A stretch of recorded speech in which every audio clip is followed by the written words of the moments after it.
एक और पत्र लिखा। इसके पूर्व के वीडियो में मैंने आपको प्रवक्ता पद हेतु आवेदन पत्र लिखाया था। आज मैं आपको पत्र लेखन के अंतर्गत ऋण प्राप्ति हेतु आवेदन पत्र लिखाने जा रही हूँ। तो आप सभी बच्चे अपनी CW लैंग्वेज कॉपी निकाल लें और जो पत्र मैंने यहाँ पर लिखा है उसे अपनी CW लैंग्वेज कॉपी पे लिखें और समझें। सबसे पहले बच्चों ये बात जरूरी है कि हाशिए में इधर आपको कुछ भी नहीं लिखना है, ठीक। इसके बाद सबसे पहले आप कॉपी पे क्या डालोगे, विषय। विषय मैंने यहाँ क्या लिखा है, किसी बैंक के प्रबंधक को कोई व्यवसाय करने के ऋण प्राप्ति के लिए एक आवेदन पत्र लिखिए।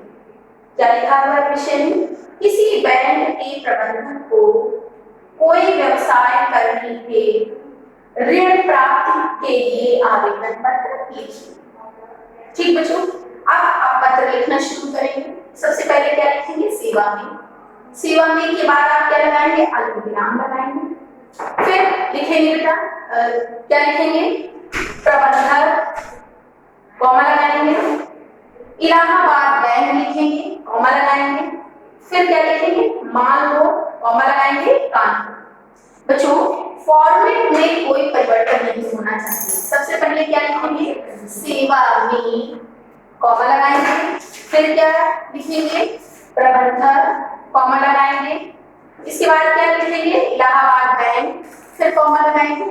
कॉमा को बच्चों हिंदी में अल्पविराम कहा जाता है।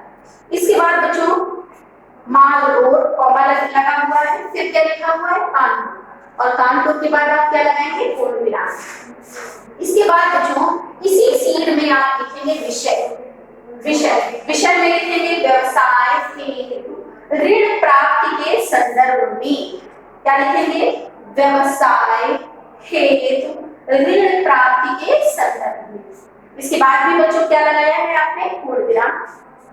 इसके बाद जहां सेवा में लिखा हुआ है उसी सीट पर आप लिखोगे महोदय, और महोदय लिखने के बाद भी कॉमा लगाओगे। इसके बाद जहां प्रबंधक लिखा है उस सीट पर लिखिए, सविनय निवेदन है कि वर्ष 2013 में छत्रपति साहू जी महाराज विश्वविद्यालय से स्नातक की परीक्षा प्रथम श्रेणी में उत्तीर्ण करने के बाद भी अब तक मुझे कहीं कोई रोजगार प्राप्त नहीं हो सका है। शुरुआत कैसे करेंगे बच्चों, सविनय निवेदन है कि वर्ष 2013 में छत्रपति साहू जी महाराज विश्वविद्यालय से स्नातक की परीक्षा प्रथम श्रेणी में उत्तीर्ण करने के बाद भी अब तक मुझे कहीं कोई रोजगार प्राप्त नहीं हो सका है। पूर्णविराम। मुझे ज्ञात हुआ कि विभिन्न सरकारी ऋण योजनाओं के अंतर्गत आपका बैंक भी बेरोजगार युवकों को 1 लाख रुपए तक की ऋण सुविधा प्रदान कर रहा है। अतः इस संदर्भ में मैं आवश्यक प्रपत्र आदि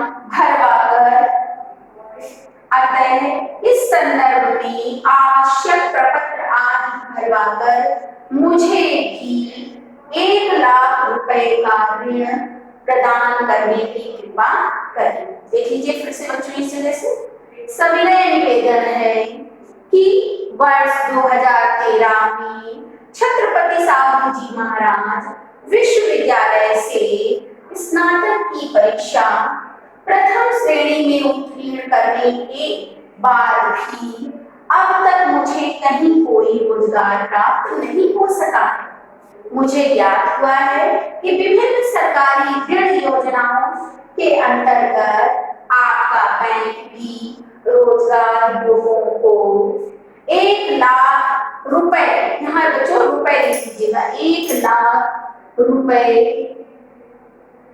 रुपए तक की ऋण सुविधा प्रदान कर रहा है।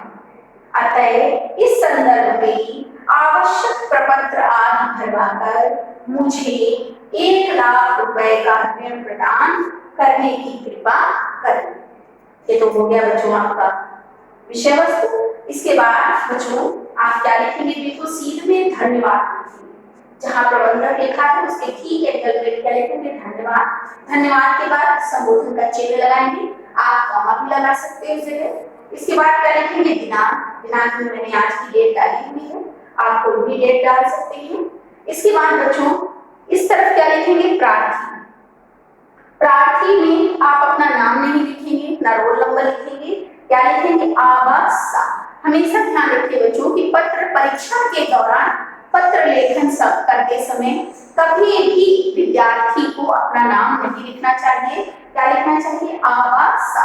इसके बाद बच्चों आप कोई भी एड्रेस डाल सकते हो, 307 केशव नगर कानपुर। पत्र लेखन के उपरांत मैं आपको सामान्य हिंदी के अंतर्गत निबंध लेखन बताऊंगी। निबंध लेखन जो है वो परीक्षा के दौरान 9 अंकों में पूछा जाता है, यानी निबंध लेखन के निर्धारित अंक कितने हैं, 9। तो आज निबंध लेखन के अंतर्गत मैं जो निबंध आपको कराने जा रही हूँ वो है पर्यावरण प्रदूषण। पर्यावरण प्रदूषण समस्या व समाधान। समस्या और समाधान।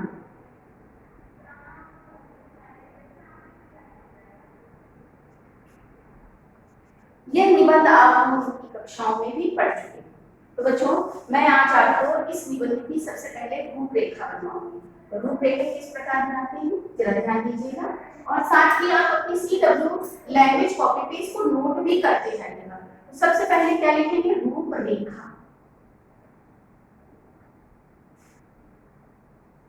रूपरेखा का बच्चों पहला पॉइंट आता है प्रस्तावना।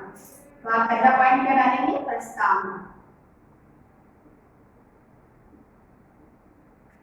इसके बाद दूसरा पॉइंट आप डालेंगे प्रदूषण का अर्थ। प्रदूषण क्या होता है, यहाँ लिख दें पर्यावरण प्रदूषण का अर्थ।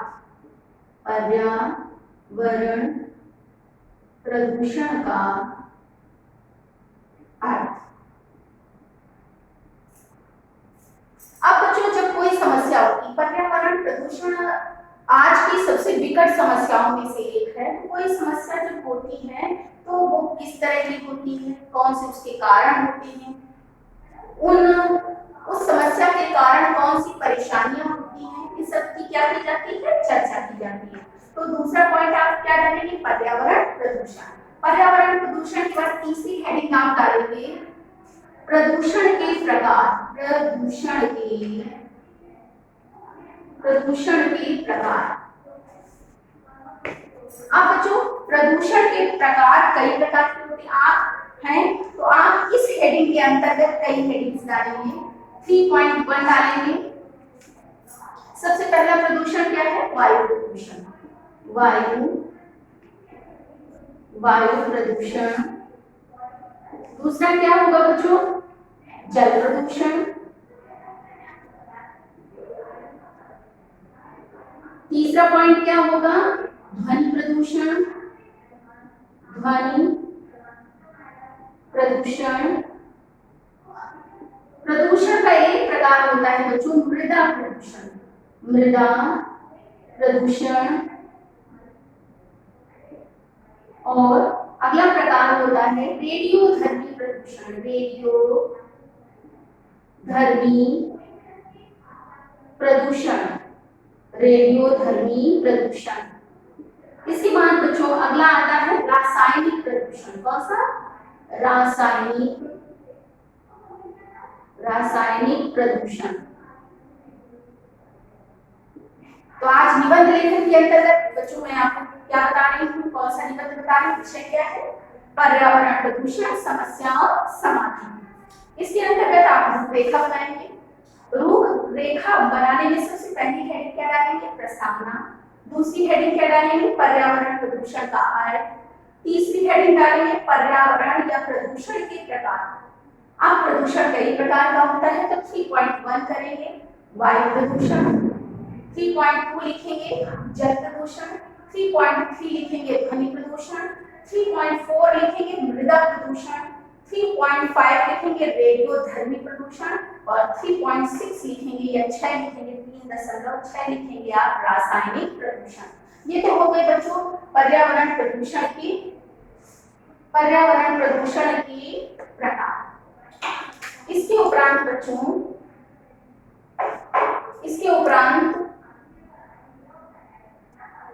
तो बच्चों अभी आपने जाना पर्यावरण प्रदूषण के प्रकार। बच्चों सीक्वेंस आप यही रखेंगे। इसके बाद बच्चों चौथा पॉइंट आप डालेंगे पर्यावरण प्रदूषण के कारण। क्या कारण है कि पर्यावरण प्रदूषण बढ़ रहा है? तो चौथा पॉइंट क्या होगा? पर्यावरण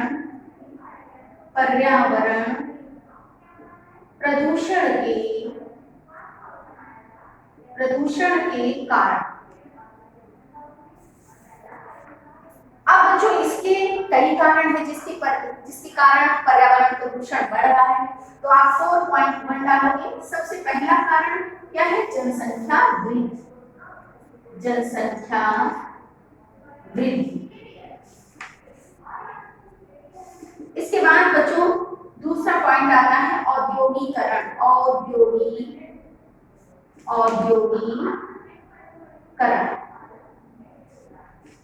तीसरा होगा बच्चों वृक्षों की अंधाधुंध कटाई।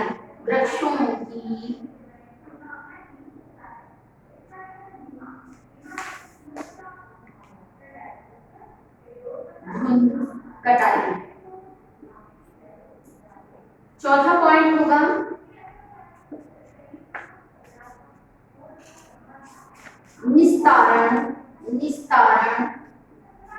निस्तारण व निष्कासन की समुचित व्यवस्था का न होना। निष्कासन की समुचित व्यवस्था का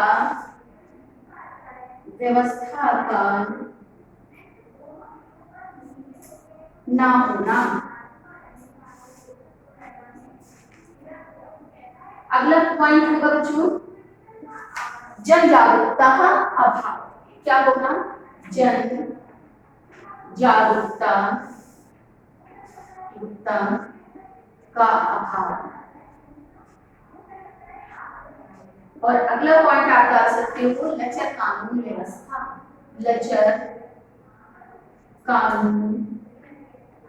व्यवस्था।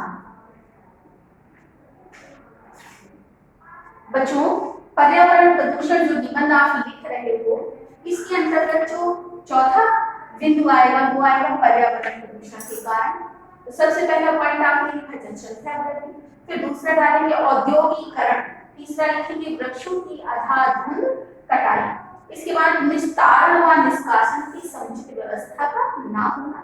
इसके बाद बच्चों अगली हेडिंग डालेंगे जन जागरूकता का अभाव और फिर एक कारण हमारे यहाँ जो पर्यावरण प्रदूषण का है वो है लचर कानून व्यवस्था। अब बच्चों जब कोई समस्या होती तो उस समस्या के कारण अनेक समस्याएं और उत्पन्न होती हैं। तो पर्यावरण प्रदूषण से उत्पन्न समस्या। अभी हेडिंग आप क्या डालेंगे? पांचवा पॉइंट डालेंगे पर्यावरण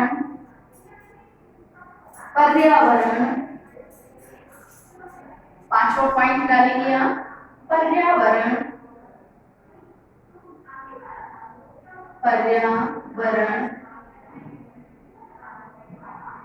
प्रदूषण से होने वाली हानियां।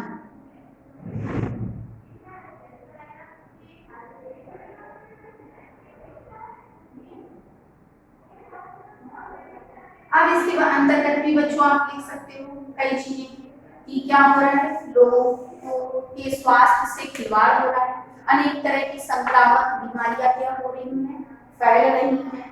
ठीक है बच्चों, तो इस तरह से पर्यावरण प्रदूषण से अनेक प्रकार की क्या हुई है, हानियां हुई है। प्राकृतिक असंतुलन उत्पन्न हो गया है, बेमौसम बरसात होने लगी है, बेमौसम जाड़ा आ जाता है, बेमौसम गर्मी होती है।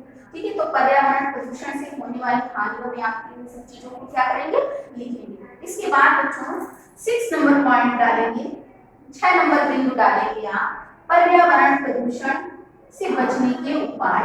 पर्यावरण प्रदूषण, पर्यावरण प्रदूषण के निराकरण के उपाय। निराकरण के उपाय। तो बच्चों जो इसके पूर्व मैंने अभी बताया कि कारण है, वही उन्हीं कारणों से हम क्या खोजेंगे, उपाय। तो पहला उपाय क्या हो सकता है कि हम जनसंख्या क्या करें, नियंत्रित करें। तो पहला उपाय आप लिखोगे जनसंख्या नियंत्रण। इसके बाद बच्चों 6.2 लिखेंगे आप, सीमित औद्योगिकरण। सीमित औद्योगिकरण, औद्योगिकरण। इसके बाद बच्चों अगला उपाय क्या हो सकता है कि हम अधिक से अधिक वृक्षारोपण करें। तो अगला उपाय क्या होगा, वृक्षारोपण।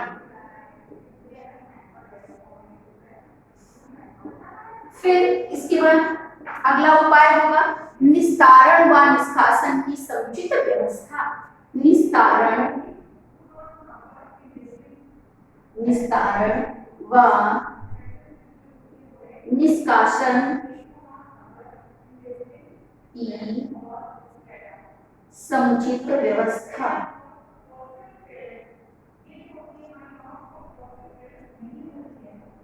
बच्चों ये पॉइंट्स आपको हो सकता है समझ में ना आ रहा हो। निस्तारण व निष्कासन की समुचित व्यवस्था के अंतर्गत आप लिख सकते हो कि जैसे मलमूत्र, सीवेज जो पानी होता है वो गंगा में छोड़ा जाता है, परिणाम स्वरूप जल प्रदूषण क्या होता है, उत्पन्न होता है। इसी तरह ट्रेनों से निकला हुआ जो प्रदूषित पानी होता है वो भी जल प्रदूषण को क्या देता है, बढ़ावा देता है। कचरा जो होता है उसका भी हमें जो है निस्तारण समुचित प्रकार से करना चाहिए। जो जल निकासी है उसका भी समुचित प्रकार से निष्कासन करना चाहिए। इन सब चीजों से भी हम बड़ी मात्रा में पर्यावरण प्रदूषण को क्या कर सकते हैं, रोक सकते हैं। इसके बाद बच्चों अगला पॉइंट डाल सकते हैं जो सबसे महत्वपूर्ण है, वो है जन जागरूकता। तो आप 6.5 लिखेंगे जन जागरूकता। इसके बाद डालेंगे कठोर कानून व्यवस्था। कठोर कानून, कठोर कानून व्यवस्था। और बच्चों अंतिम हेडिंग आप डालेंगे 7.1 उपसंहार।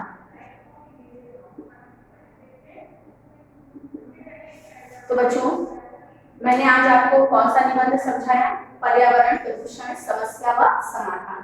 इसकी रूपरेखा मैंने आपको बता दी है। पूर्व की कक्षाओं में भी आप यह निबंध पढ़ चुके हैं। इंटरनेट में बहुत सी सामग्री उपलब्ध है, इसलिए इस निबंध को आपको स्वयं ही लिखना है। बच्चों ये जो रूपरेखा मैंने आपको बनवाई है उसका इस तरह से बनवाने का कारण क्या है कि जो निबंध आता है उसमें जो अंक पूछे जाते हैं वो 2+7 होते हैं। तो जो 2 अंक मिलते हैं, 2 नंबर आपको मिलते हैं, वो आपकी जो है रूपरेखा के।